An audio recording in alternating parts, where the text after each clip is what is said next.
Imagine a scientist so brilliant that he changed the very structure of the periodic table, yet his name is rarely spoken.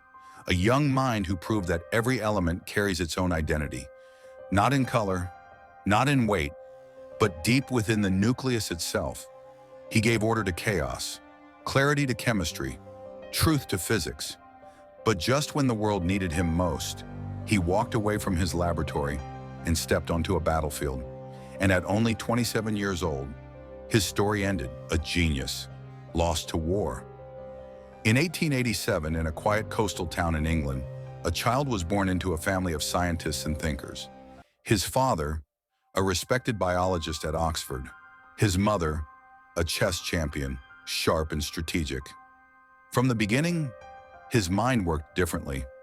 At school, he didn't just learn science, he mastered it. He won top prizes in physics and chemistry, earning one of the most prestigious scholarships in the country.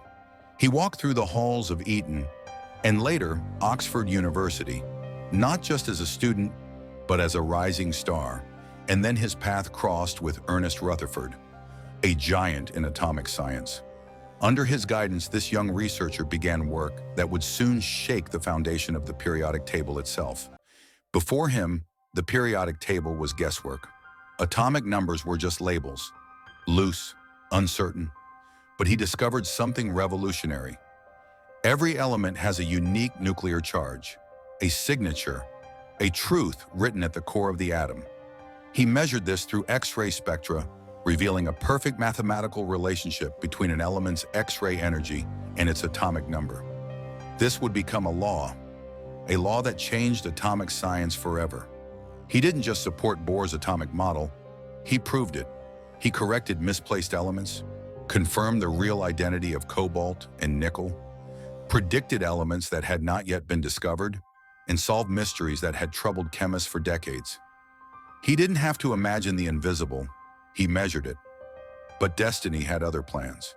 In 1914, when war erupted, he left the lab behind and enlisted as a soldier. His family begged him not to go.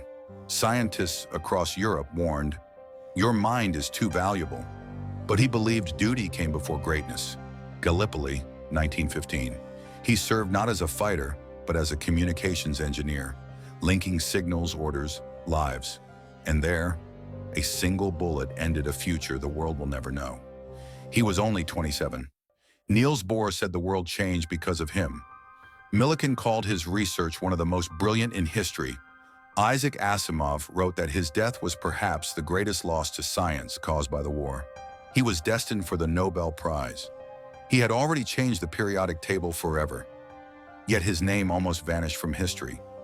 His name was Henry Gwynn Jeffreys Moseley, a mind so bright that even time could not dim it. And the law he left behind, Moseley's law, remains a reminder. Sometimes the greatest brilliance is not in how long one shines, but in how deeply one changes the world.